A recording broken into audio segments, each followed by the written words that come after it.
Bé, Cepi, moltes gràcies per atendre'ns. Explica'ns un poc què espera l'espectador de Sollana al Centre Cultural este mes d'octubre. Bueno, hem començat avui la programació cultural amb la presentació del llibre de Ramon Ibor. Ahir tinguérem teatre infantil, que vingué al col·legi, així van fer un teatre.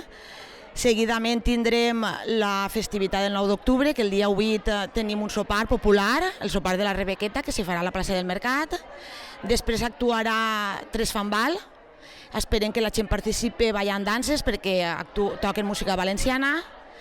El 9 d'octubre tenim previst un teatre infantil en la plaça 9 d'octubre per als més menuts i per la vesprada a les 8 hi haurà un concert de la Societat Unió Artístico-Musical de Sollana.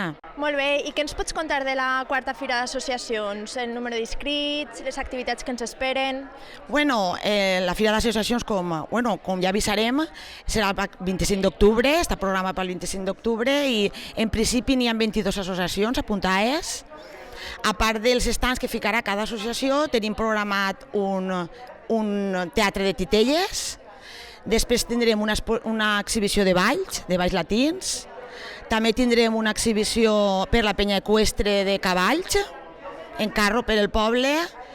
La vella llatina portarà un barc perquè els xiquets saben hissar la vela i baixar-la i els ensenyarà un poc als menuts a poder...